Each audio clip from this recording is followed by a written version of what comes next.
Welcome to another episode of the Side Eye. I'm your host, And I'm K Clark.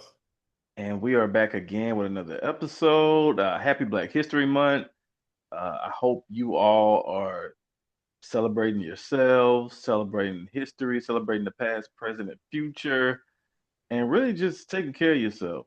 Take care of yourself and support those around you. I think Black History Month is cool. I do like the fact that people embrace the month. Because I remember, I mean, it's always been a thing, right? It's 100 years old at this point. Mm. Um, well, yeah, the inception pretty much like 100 years old.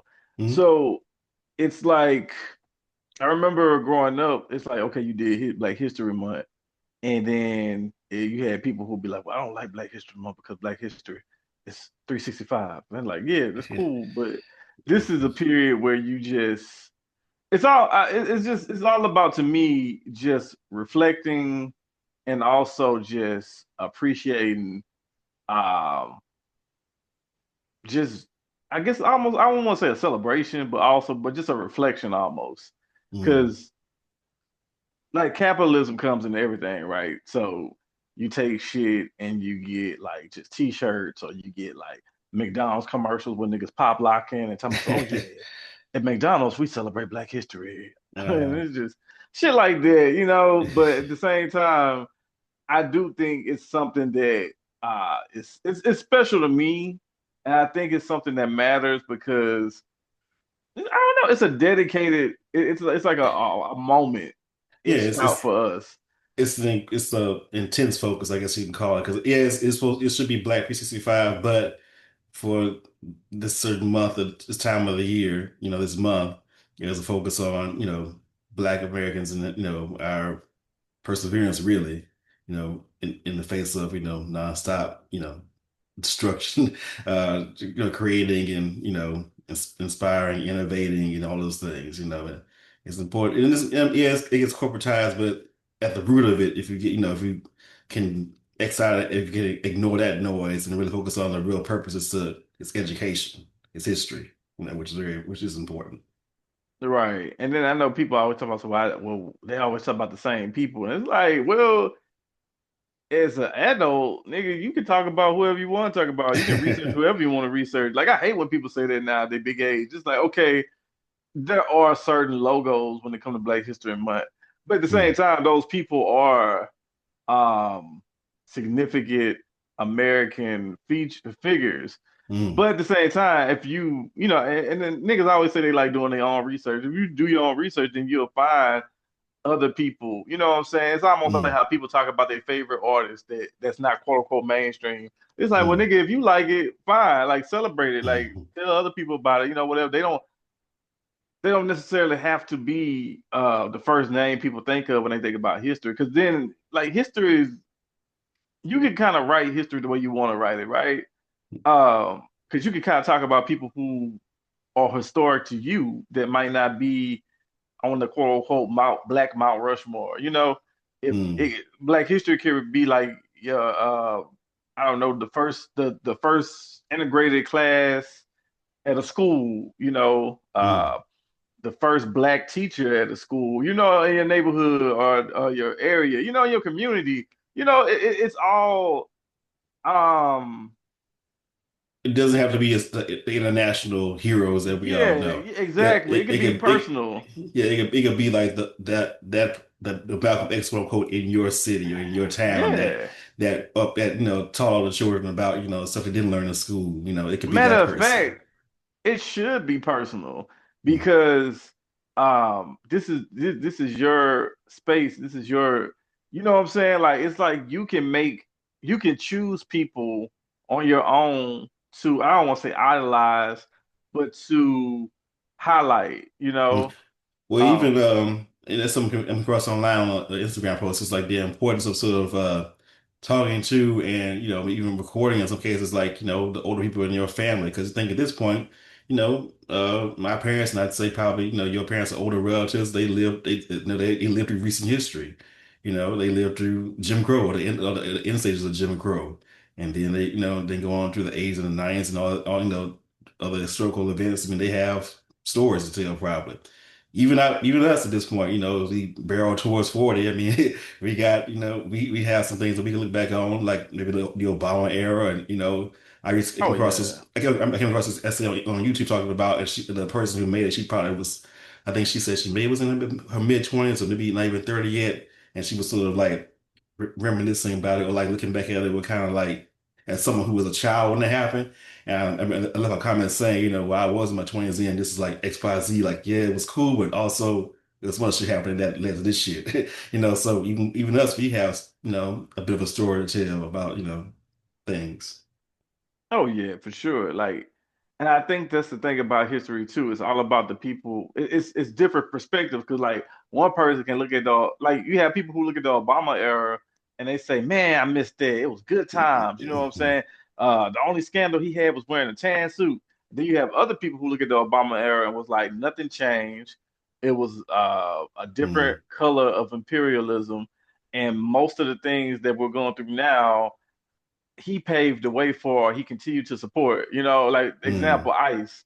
Like ICE was created in what 2003, yeah, yet it got funded and it got bigger while on Democrat presidents' watch. No Democrat president was like, you know what, we're gonna shut down ICE. right. No, And it there, still and there, existed. yeah, and there were abuses under the administrations, Biden and Obama. Not to the point of like, what's happening like in Minnesota, but Right, still, right. And they you put know, up record. They put up record. Each of those presidents put up record numbers of deportation. mm, So history is so what's the word subjective. Because you got some people who look at it and they be like, "Oh man, that was the good old days." And you got some people look at it like, "Man, that nigga ain't do shit." Ain't shit changed. Same with the Clinton era. Some people be like, "Bill Clinton was so cool." He got his dick sucked in the Oval Office. He played the saxophone. Then some people was like, "Bill Clinton was a fucking horrible president and he was racist." And then now you mm, look at the shit with the Epstein files. It's like, damn, what the hell really going on? mm, Also, I guess we could segue into that too once we finish up this topic though about Black History Month. But I pretty much say Black History Month to me is a cool time because it just feels like a period where a lot of people are just really thinking about what the significance of our presence here and what's next. I think it's a good time to really, like I said, reflect, but also think about collective improvement. And when people hear that, they always think about money. And I'm not talking about money. I'm not talking about like the black dollar and all that shit. I'm just talking about how are we as a people going to protect our history, expand it, and also just how we treat each other too. I think that's another thing that I like about Black History Month, or we should think about Black History Month as how we treat each other. Like we should be more loving towards each other, period. Not just because Black History Month, but just period. Like, and that's all aisles because we're not. Well, everybody said we're not monolithic, but we do share so much. As far as like the Black experience, quote unquote. But mm, at the same time we all have our different ideals, we have our different lives, and there's still so much division amongst ourselves that sometimes I'm like, well, we need to have a collective moment where we think about how can we treat each other better? How can we eliminate some of the noise that keeps us separated? If it's not the sexism, the homophobia, the religious aspects, the classism.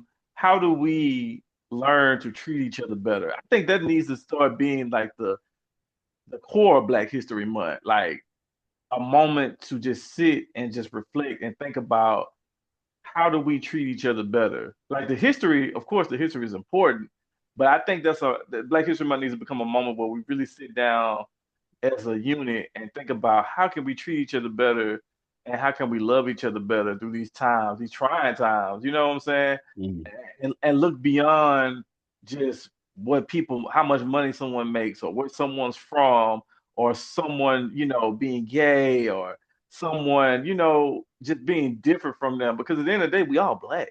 mm. Yeah, yeah. A love ethic if you want to be all bell hooks about it. Right, right, right. Because it's getting to the moment where we always talk about how white people want to be niggas, but then they realize they white and they want to be black when it's convenient. But you got black people that want to be black when it's convenient. You know mm, what I'm saying? You got black people who get all this money and then they talk about I'm black excellence, but they don't even live next to black people. They don't mm, even like black people. So I think we have to start, really being there for each other and really loving each other. I think it all goes back to that, to loving each other, even despite our differences, political, religious, or, what have you. But I don't know, man. it needs to be a middle ground between not necessarily having to love every black person that you see, but at the very least seeing the common humanity in them. Like in other words, you don't necessarily have the person want to be around somebody to recognize that person deserves to be free, just like you deserve to be free. Yes, exactly. Exactly. The humanity in each other, Yeah. man. Because it is tricky, you know what I'm saying? Even because I had to have this moment with myself growing up in the neighborhoods I grew up in. Man, you kind of get to a point where you start resenting niggas because niggas like killing each other, niggas dying, you know what I'm saying? Niggas like putting profit over each other. It just gets to a point where you start resenting like niggas to where you want to get away from niggas. But then at Mm, the same time, you realize, well, shit, we all in this together, and then there's other things that make us kind of turn against each other, you know what I'm saying? That's beyond our control. So I definitely think Black History Month kind of needs a rebranding. Like the history part, cool, but I do think we just like you mentioned, we just need to like start looking beyond these lines, these invisible lines, and start seeing the humanity in each other because we only got so much time, man. Then like just all the shit going on, I think we just really need to tap into just loving each other at this, especially at this moment. mm, yeah. Yep. I agree. So, so yeah, let's rebrand Black History Month. Let's make it history, but also just about like how we treat each other, like having respect for each other. Because I think it's cool sometimes when black people talk about shared experience and everybody want to get together and swag surf. That's cool, but like let's keep that same energy after February. Let's keep that same energy, just period. And then for people who look like us but aren't us, but don't act like us, I guess. Yeah. So, but yeah, we said something. Jeffrey Epstein came up, and it's so crazy how this Epstein shit is still like a big news story. And I wanted to ask you, since the files or the slow leak of it, Mm, has any of this to you felt relevant, or does it just feel like I don't want to sound like I'm wearing a tinfoil hat, but just like a distraction? Because to um, me, it just feels like overly rich people doing weird rich people shit. mm, There's been nothing neither that really sticks as far as like really saying like, oh, these niggas was out here like really doing some crazy shit. I mean, and maybe I haven't seen all the emails, but it's just been pretty bland, honestly. mm. What- Um, I haven't looked at it in depth because I mean, from what I've heard, some of it is pretty disturbing. Like, I mean, there's accusations of child molestation or child sexual assault.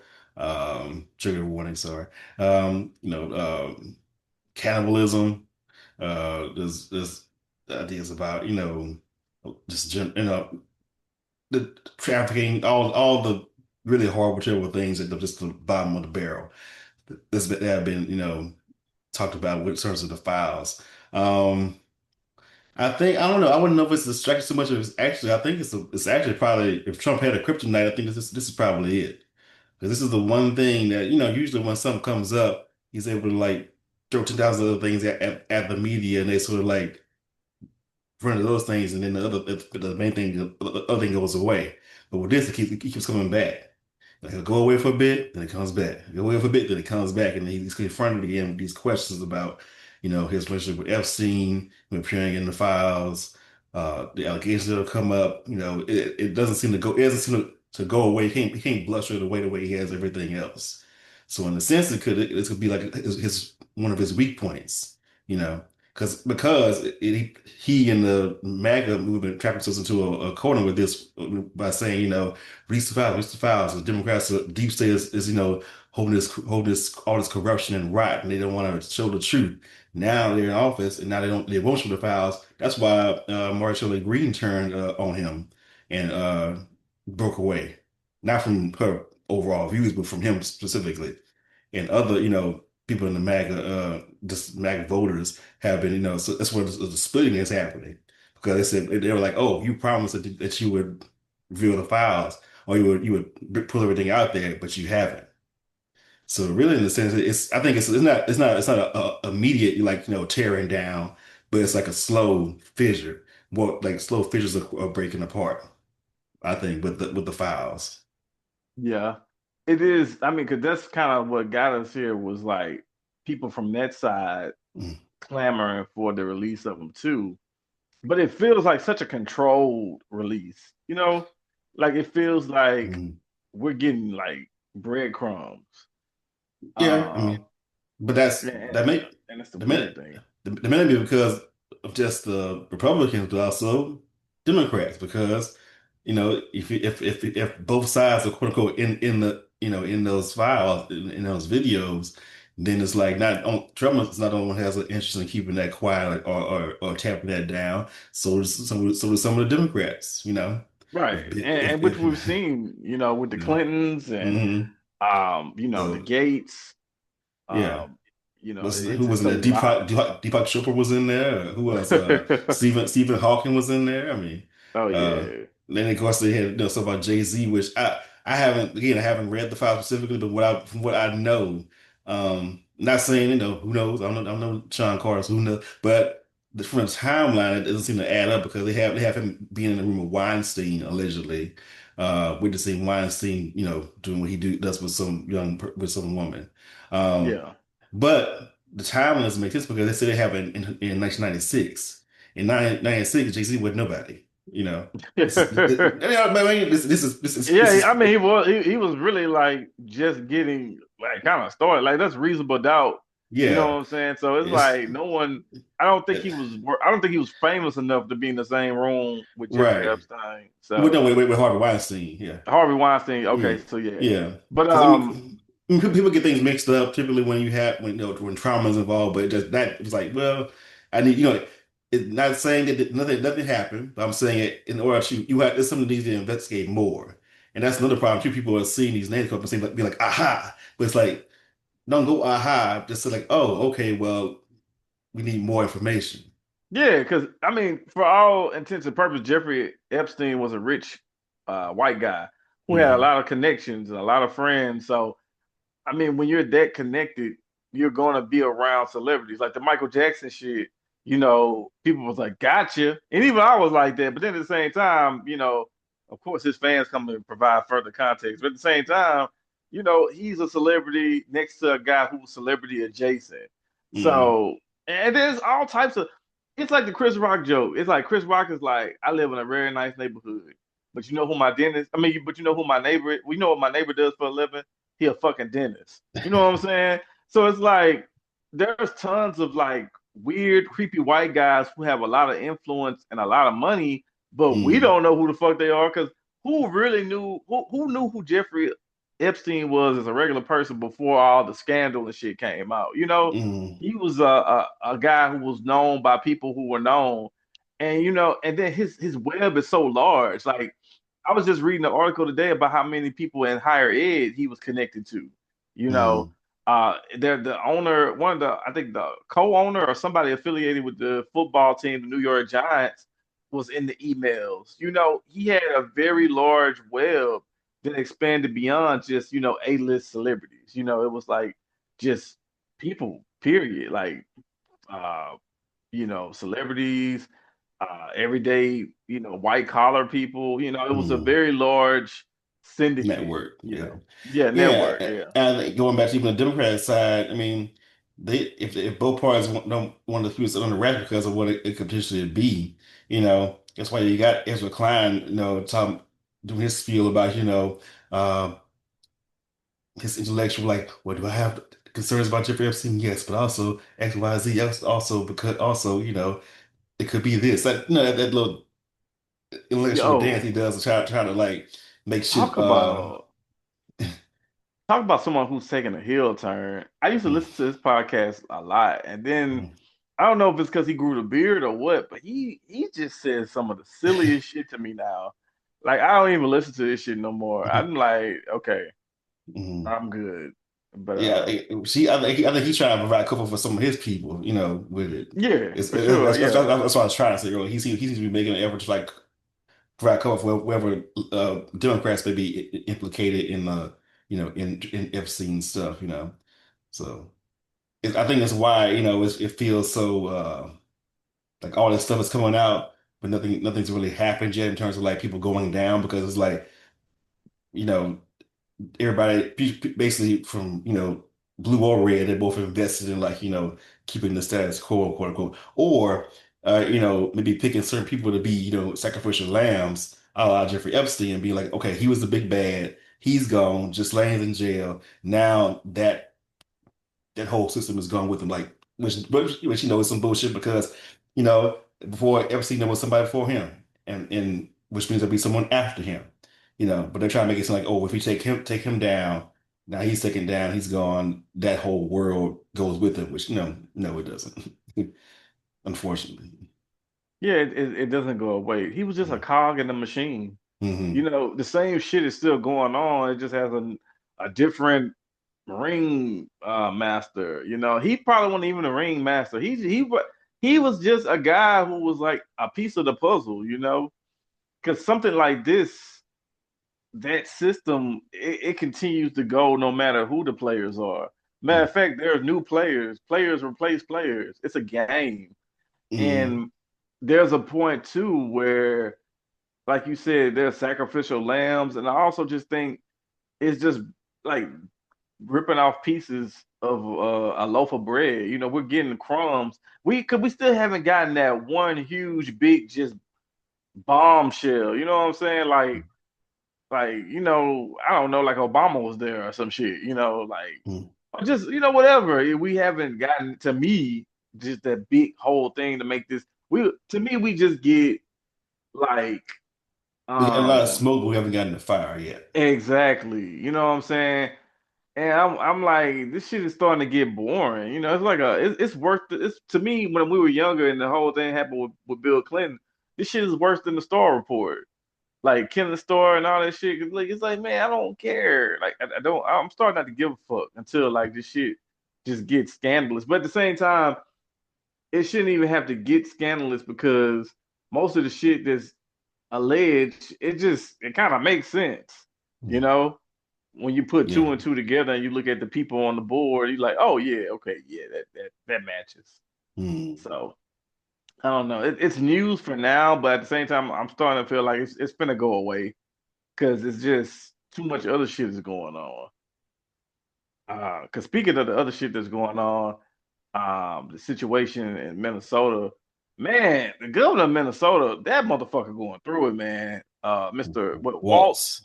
Yeah, man. Like he got left to the wolves. Kamala over there on a book tour. She's smiling. She having fun.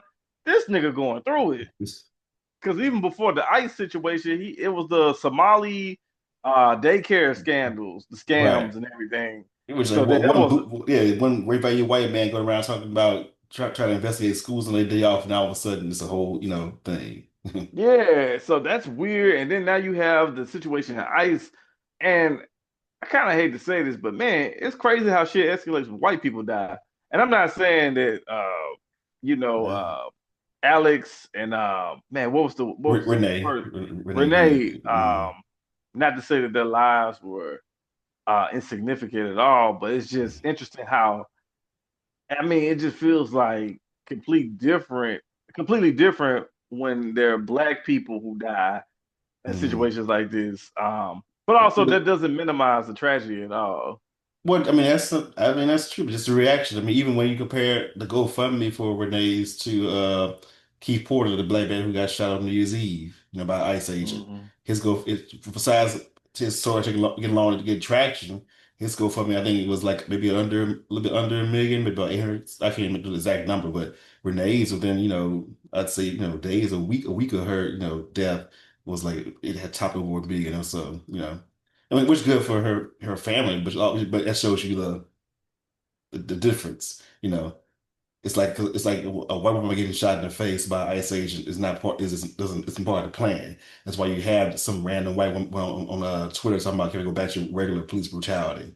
Oh, so you mean well, Right. it was just niggas getting fucked up, not y'all. You Yeah, know, because even with the footage, and like I said, I'm not saying Alex deserved what he deserved at all. He got to be so aggressive before what happened to him. You know what I'm saying? And it's Mhm. like that's not necessarily a privilege we get, in Yeah. situations like that. It actually reminded Um, me. Oh, go ahead. no, no, I was done. Go ahead. Yeah. It actually remember like this is like almost 10 years ago. I was at a gym and I was overhearing the trainer talk to somebody else about some incident he had with the police, where they thought he matched the description of somebody. He was a white guy talking, and he literally said he cursed the cops out and said he had like a fucking kid and everything else. I was listening. I was like, to be white, you know. He didn't think twice about it, you know. Right. So there's a fearlessness almost that they have.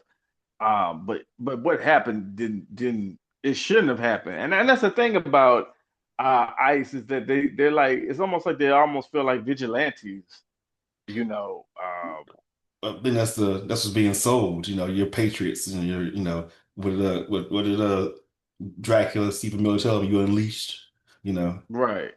And it just goes back to what we talked about earlier, like everything was kind of cool. Like I mean nobody was saying, well, I'm not saying nobody, 'cause I'm sure it's been people saying abolish ICE long before things got to this point. Mm, But ICE became what it is through the presidencies of people who uh, people thought would try to either stop stuff like this from happening or better handle things like this. And it's unfortunate too to see how situations like this happen because people in office were still inflating these things and supporting them, you know, especially when you had someone like Joe Biden, who was a well-known centrist who had no intentions of ending ICE and also was very strict on, uh, you know, immigration and mm. deportation.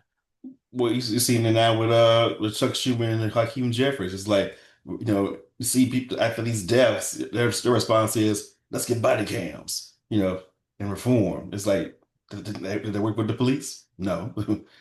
It's like you see people, your constituents, because Minnesota, voted Democrat, literally die in the streets, and your response is we need body cams and better training or some type of reform. It's like, no, fuck no. It's like y'all. I mean, the national party is like y'all niggas inept, like Jesus. I mean, you know. Mhm. Yeah, it's the system, man, and you can't heal it. Like you can't fix it.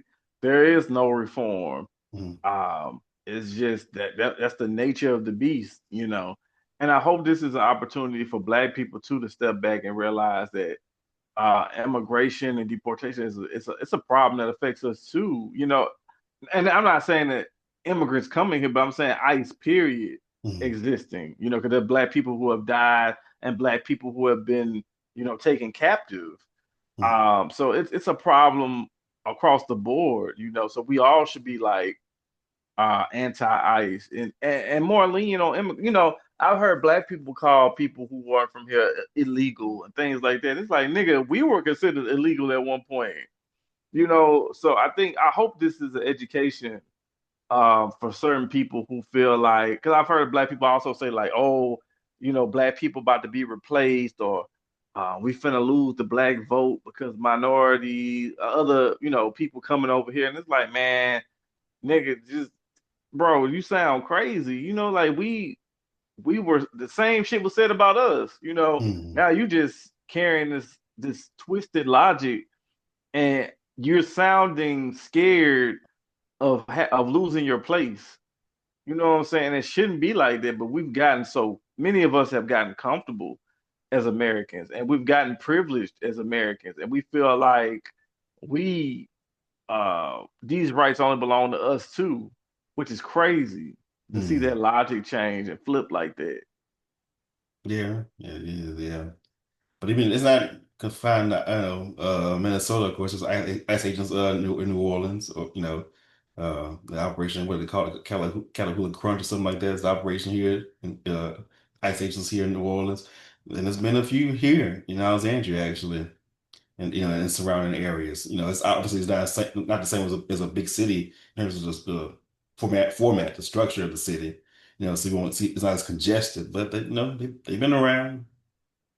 Oh You know, yeah, man. It's only getting worse, especially when you add in the potential uh advancement, and then they're only going to get better at finding people and trying to detain people because again, they're funded so heavily, mm, and then when you add in the technology, the way many of our states are like increased police states and cop cities and the technology, the face scanning, you know what I mean? Now, you add in AI as well. It's mm, going to get really bad, because it's which just that it feels like it's by design. And it feels like it's going to get this way no matter who is in office. mm, which connects, back to folks who say I don't care about the people over there, in Palestine, who they test things out on Palestine. The IDF collaborates with the American police, and what they try on them over there, they bring us back over here, and it's getting to the down limit of it all, with him getting essentially kidnapped and put, and arrested by federal agents. Same thing in Gaza. Jones have been arrested, killed, and everybody kind of didn't say too much about it, at least collectively internationally. Now they could, same thing over here with Don Lemon, with the female journalist, I think her name was Georgia Ford, I believe, and a few other black journalists. So I mean, they got out, but I mean, still, that to me that wasn't. Yeah, they got out, but to me that was a test run. You know. Yeah. Yeah. And it's unfortunate, man. So my prayers go out to the people in Minnesota who are fighting a good fight.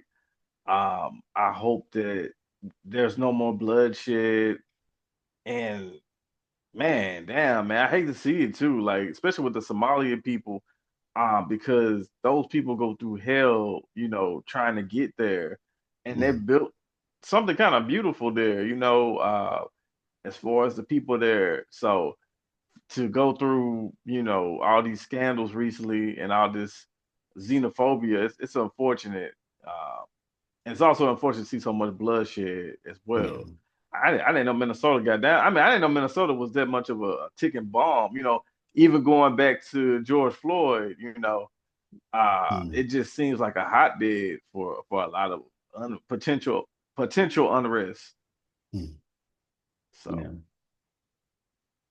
but back to the fluff, the celebrity Mm, shit. The Grammys just happened last Sunday. I didn't watch. Did you watch? no. I kind of just follow to like updates online with people post few blogs I follow. It post updates about performances and fashion and who won what, things like that. So that's how I knew. That's how I kind of kept up with it. But I didn't watch it. It's actually, well, I guess if you get contribute on like CBS or whatever, you can follow it there. But other than that, it's not as readily accessible necessarily to find and follow a award show, like it used to Hmm. be. I don't think. I mean, I guess CBS is a major network, so that's different. But other ones, sometimes Like, you oh gotta yeah, like like maybe MTV. But yeah, right. they've tweaked some of this stuff. But my stance on award shows. I'd be like, man, this shit's stupid. Uh, but I get it though. I get the pageantry and I Mm, get the um so-called significance of it mm, because we all watched them at one point. yeah. But it's just so boring to me.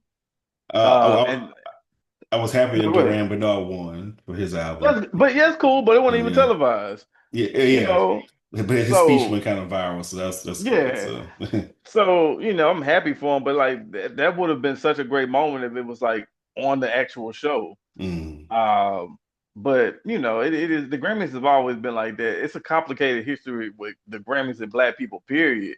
Shit, it's a complicated history with black people in the award shows, period. So I think sometimes that resentment I have flows now because it's like even now in 2026, you still got tap dance for these motherfuckers. Like people did all this shit about Beyonce need to get album of the year, Beyonce need to get album of the year. But then when she got album of the year, she got it for the album that she had the fucking get an American flag and sit on a horse and dress like a cowboy, put Miley Cyrus, put Post Malone, put Dolly Parton on the album. They was like, here, nigga, down. But when she had fucking braids going to the back, talking about being a black woman, being a wife, being a daughter, being a mother, they was like, no, nobody want to hear that shit. Mm, Next, you know what I'm saying? So it's mm, like, as crazy as people make Kanye, and we're gonna talk about him next. He said some real shit. He said, "I can beat other black people. I can beat, Jay Z. I can beat Beyonce, but they not letting me beat Justin Timberlake. mm. They're not letting me beat this, this or So it's like it's just to me, it just feels like, and even going back to Kendrick Lamar and Macklemore, it's just like it's a game to be played, and these people in this room that we don't know all the voters, we don't even know the criteria for what makes someone a winner. Like, Mm. is it album sales? Is it influence? Is it buzz? Is it social media? Is it what nominates? I mean, what makes someone uh Worthy of the award. yeah, what makes someone worthy of the award? Mm, We don't know that, and we mm, probably never will. mm, But honestly, I mean, I get it. But if you take your mind out of it and just accept it, just something to pass the time, something to watch, mm. something to be entertained, I get it. So hopefully Yeah. people were entertained. Were you entertained by any of it? Oh yeah. Or you went a little sideways in your picture, but yeah. Oh, I was entertained. Like I said, I went back and I watched the performance of the tribute to D'Angelo and Roberta Flack, specifically with Lauryn Hill and a bunch of people. Actually, Lauryn Hill, Bilal was on. She brought Bilal. John Legend was there. Um, who else? Chaka Khan, Legacy, I believe, Lily Hathaway. Like it was a really that was really well done. Usually people side of Grammys when it comes to R&R black legends and say BT, y'all got it, but you know, BT got some work cut out for it with that because they really did a good job, I thought, with D'Angelo and with Roberta Flack. that's So pretty that's cool. good. Yeah. Like I said, I like Duran that he won his speech and everything like that.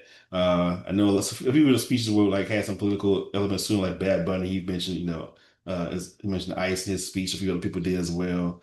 And Kendrick was a big winner again. I think he won like 5 awards. I wanna ask you about Kendrick because I've seen some criticism for that.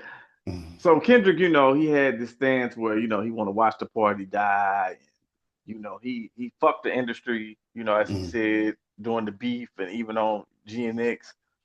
Do you think it's contradictory or hypocritical of him to say stuff like that and kind of have that stance, but then you show up to the awards dressed up, decked out, accepting, smiling, not so anti-establishment, but more so a willing participant?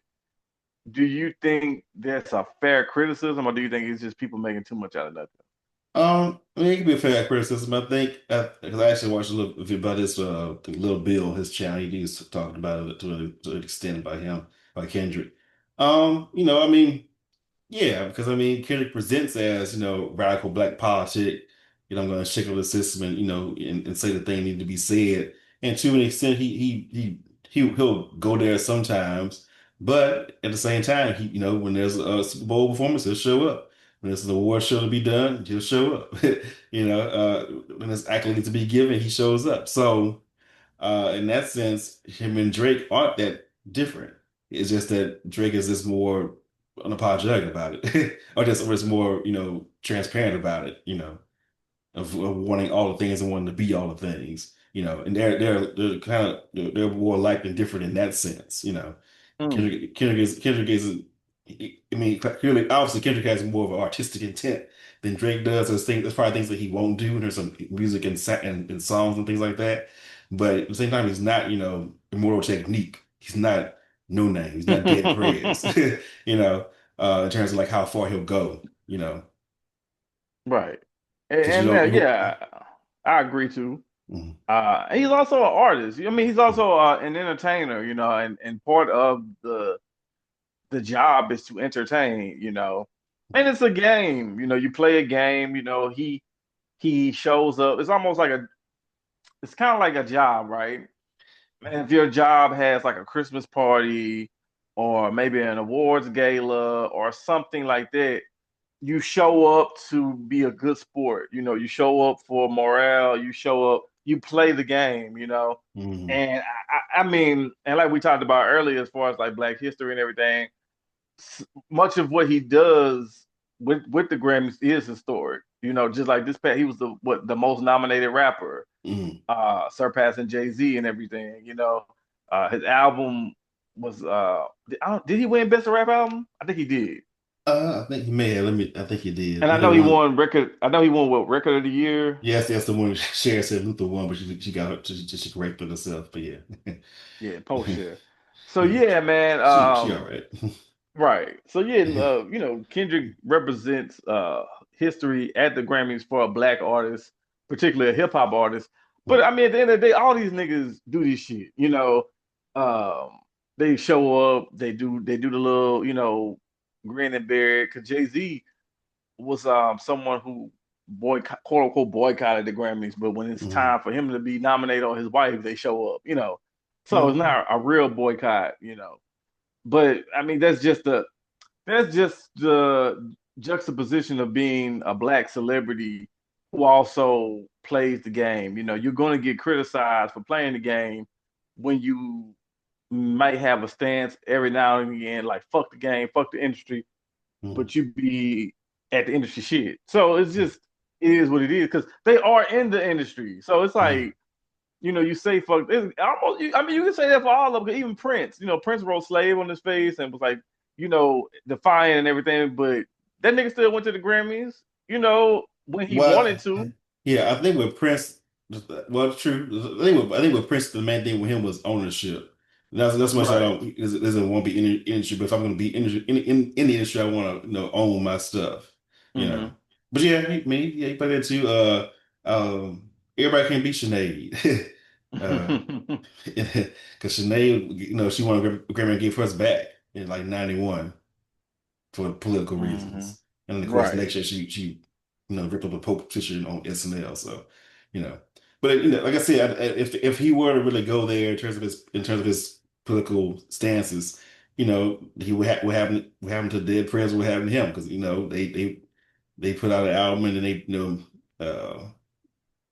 certain songs on the album sort of started to get attention and press and then they slowly got phased out and pushed to the margins, or and that would Right. happen. And That would happen to him if he really, went there with things. So, yeah.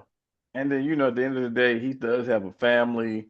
He does have people that, you know, this is important to them to see someone like him you know, do this and accept the awards and things like that. So it's a tricky subject. You know, yeah, one moment you can call him you know, a hypocrite, a contradiction, all that.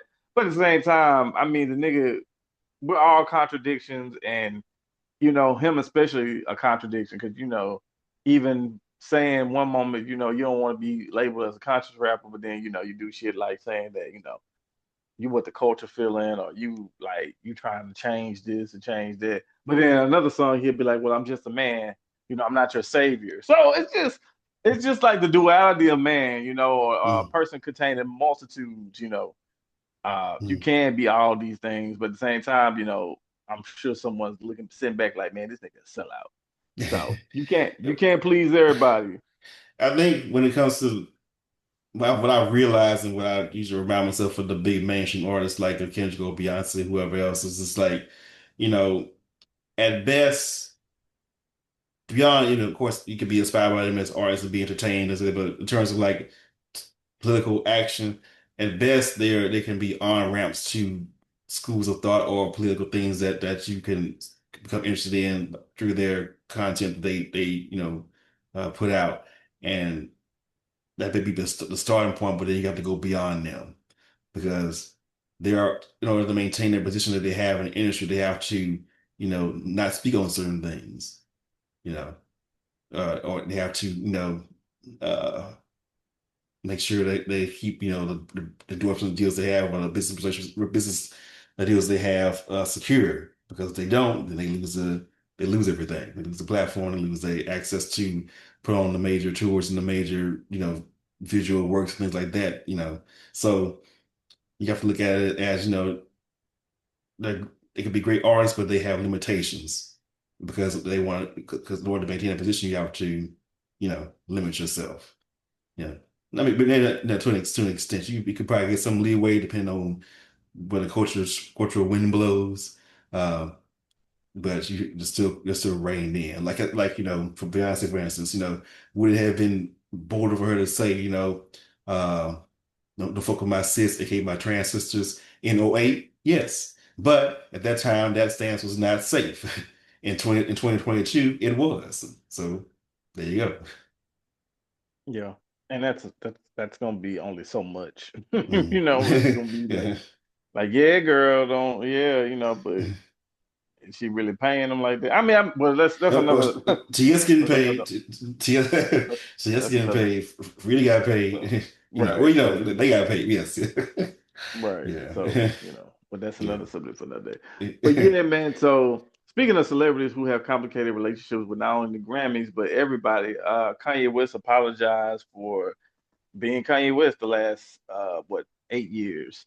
He 10 put out years. 10 years. Yeah, 10 years. He released an op-ed in the New York Post, Wall Street basically a Journal. Yeah. Wall Street Journal apologizes for the last several years, the praising the Nazis, the just hate language, Selling toward the swastikas. Jews. Right. Basically apologizing and then also attributing some of his behavior to his bipolar diagnosis, which we've been aware of for a while, and saying that the car accident, the infamous car accident, that gave us like through the wire, his jaw wire shit, actually carried more uh, injuries than he knew and we knew. Apparently, his frontal lobe was affected and altered, and yeah, it was to me kind of like PR word salad. Um, you know, it was typed up really well. I'm sure his team made sure that it expressed, his recent concerns without putting it necessarily in his language. Um, did you find it genuine, or what did you take from it? I read it and I thought I read the article and everything. And I thought my main takeaway was okay, Mm-mm. let's see if it sticks. You know, because we've been here before. And then we'll be back, and hopefully when we back again.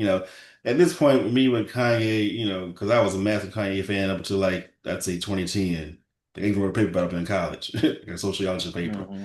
Um, at this point, I don't really care about any new music, which coincidentally does have a new album coming soon at some point. Which again, that kind of tips me towards being cynical about it, because like, are you really sincere if you got something to promote behind it? That's happening just in time. This release is supposed to come out. But for me, I'm not looking for any music from him or anything to as far as him as an artist.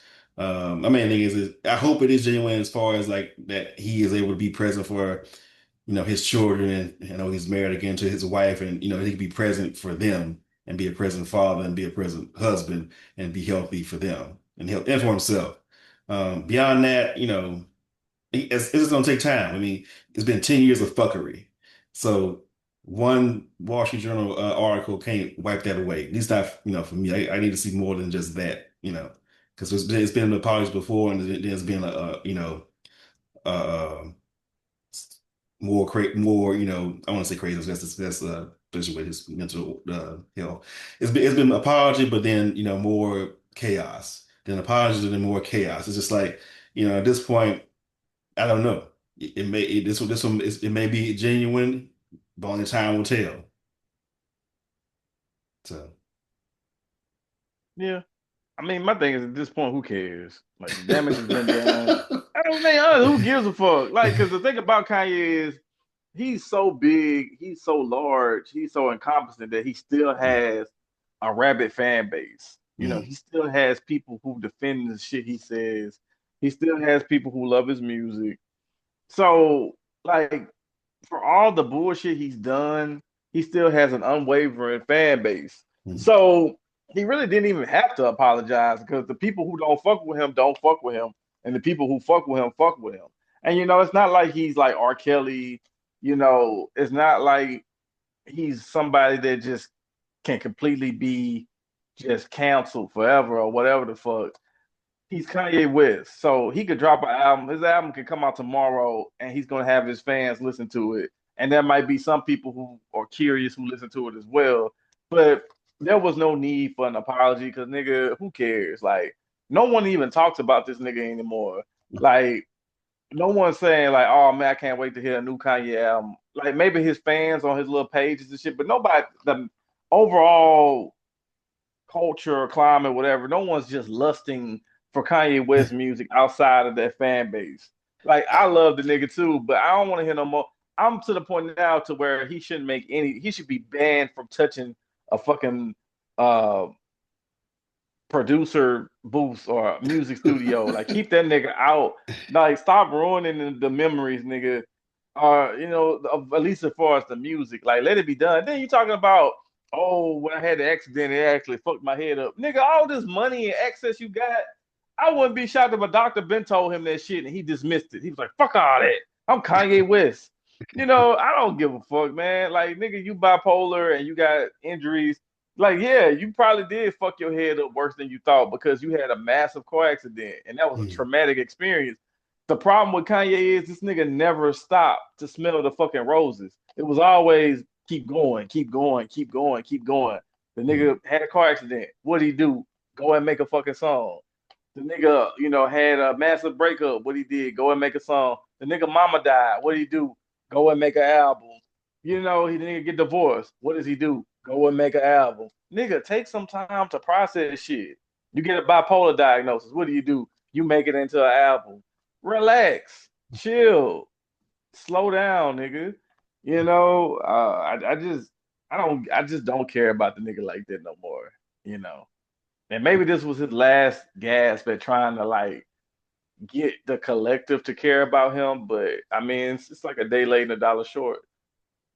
Like I said, I mean, that would take time, and there were some folks that they'll never forgive him. But they always see him as like, they never trust him again, because it's been too much. Because it was the apology not to, of course he owes the Jewish community a huge apology, which he did say in the letter. But for black folks, it was like, black folks, you always have back to your dark times, sorry to let y'all down, I love us. That's all we got. We got like a paragraph. Like, yeah. Like they'll be Yeah, all right. cause he know he got enough niggas. Yeah. He got enough niggas that still like him, still love him, still idolize him, still want to be like him. You know what I'm saying? You got the people who won't let go of the college series. You got the people who just love him, period. So he Mm. has enough niggas. He got enough fans, period. That's why I'm like, this shit was just, I guess, just to clean the slate before he drops another project and asks for money. I don't know. I probably try to reestablish some relationships that got burned, up, Yeah, probably things like that. try to clear it up with sponsors and shit. Yeah, That's yeah, probably what it come down to. Like, hey, probably. white people, I'm sorry. um, I mean, if he really, honestly, if he really it could be a genuine change that could happen over the years that people could maybe see that he's changed, or it could just be out of just sheer ego because of wanting to like try to preserve whatever left of his legacy. Because if I'm a 16-year-old kid, I don't know Kanye from college dropout and late registration and graduation and and 808s and heartbreak. I know that's that crazy nigga that they have to show up in a Klan suit with GG academics. That's the nigga that said I love Hitler to Alex Jones. I mean, that nigga could get silent. That's what I know if I'm a 16-year-old now. So if he even that's out of sheer ego, he wants to just try to salvage himself and his image for like, the younger generation or whoever, like, people that listen to music now, that could be a motivation too. So Yeah.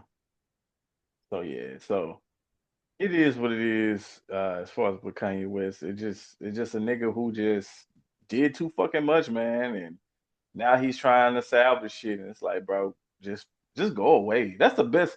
the best thing to do if you want people to really miss you or really just start taking you seriously is to go the fuck away, don't say nothing, and then just pop up one day. Like, do that shit. That works, you know, because just always being around in some way, shape, form, or fashion, and then talking about you sorry, man, nobody want to hear that shit. So, so we're getting closer toward the end of the show. I know you wanted to highlight the new Michael Jackson trailer to the movie. Uh, what did you take away from the new trailer? What's something that caught your eye? Oh, well, this one, focuses a bit more on the family dynamic. They have a part with Joe saying, y'all trying to work in a studio like me for the rest of your life. They're like, no. And you see footage of them rehearsing, and so them getting popular. And it seems like they're going to explore the Jacksons, not just Michael, but the Jacksons and Michael's, ascent to solo stardom.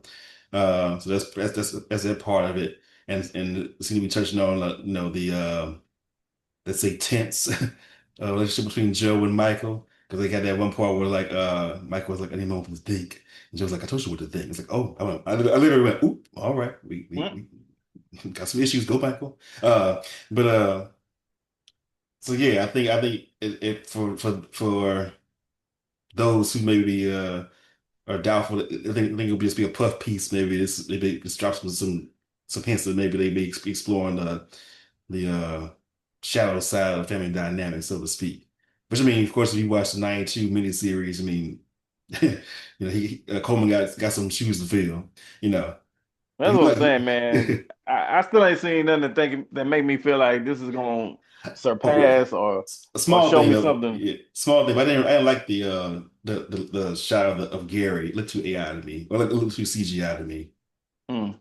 I don't know, But yeah, but it's small, it's a little, yeah, little thing, but yeah, whatever. it might be. It probably was, but I still don't know why this is a thing. Like, I don't know. Be, but because 1992 was a long time ago.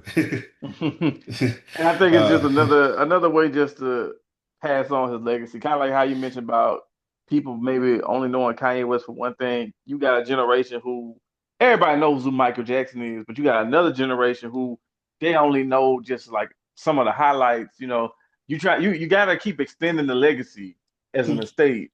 So the next thing to do is to do like a movie, while movies still have value. So go ahead and just make a bio, and then that draws in another generation of fans, and you keep the cycle going, because you want to keep the.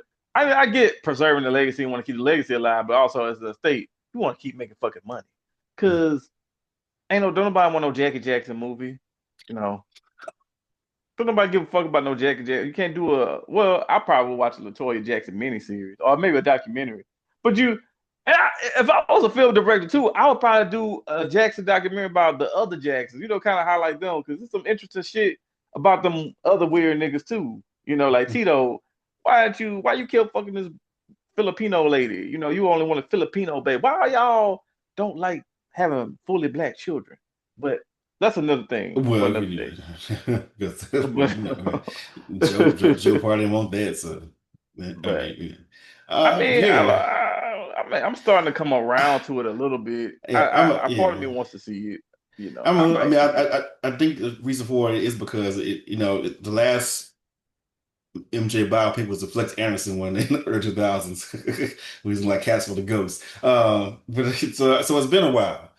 20, it's been 23 years ago. So there's a whole generation of people that have grown up, that some have grown up, their whole life Michael's been gone. They haven't grown up with Michael as a person alive in the world. So there's that too. Like they know Michael, the Michael Jackson, the icon, but they don't know Michael Joseph Jackson, the person who was that person that came from Gary, Indiana, and rose up to this place where, he became the biggest pop star in the world. So I think some of us, they just value in that. We talked about Black history before. Obviously, it's commerce, it's capitalism, but also if we want to talk about just some musical history, I mean, this is a good way to, show people you like, you like Chris Brown, you like Usher, you like Justin Timberlake, you like Justin Bieber. Well, Exhibit A, nigga. Or, you know, because they're all doing a version of what he, pioneered or paved, basically. Um, and so there's that. Trailer wise, I mean, I don't know. Like I said, it seemed like they exploring stuff for Joe, but at the same time, I think about Jan's documentary and her whole thing was like, it's gonna be like a rebrand of Joe, a softening of Joe, of like, he was hard, but he had to be hard because it was like that's what it was like to be a man of the days, and we made it. So, it could go either way, you know. Yeah, I Mm, agree. And I mean, like you said, the American Dream was a long time ago, so now it's mm, time to a new retelling. But mm, um, I'm just curious to see what is it gonna teach me that I didn't know. But at the same time, maybe I need to change my stance because it's not for me. It's probably for, like getting the next generation to see, like you said, who was Michael Joseph Jackson, mm, who was the man behind the legacy, mm, behind the pop star. So mm, I think that might be my new stance with it, and we'll see what happens. I mean, it's gonna do mm. well. It's gonna make a lot of money. Oh yeah, the trailer is like already. I think by the time I saw it, they already had like 8 million views. Right. So So niggas so saw that's niggas saw that. niggas talking about getting dressed up to go to the theater. I was like, Oh okay. yeah, people gonna be So, cosplaying. Yeah, mhm. which might be fun. I ain't gonna do it, but it's cool to look at. I mean, I do a little popcorn me. Yeah. So Ah, I watch. right. But that's all for us pretty much this week, man. Thank y'all for listening. Thank y'all for keeping up with us. I love it when my friends text me and say I really enjoyed the episode. Um, Thank y'all for the support. We do this because shit, we like doing it. We ain't get paid yet. So uh thank you for the support. Continue to support the show. We're gonna keep making episodes. We're gonna try to stick to the schedule. But life be life, and so, but we'll figure it out like we always do. So once again, I'm Uptown Bobby, And K Clark. and like we said earlier, man, love each other, take care of each other, be great. We'll be back. Peace out.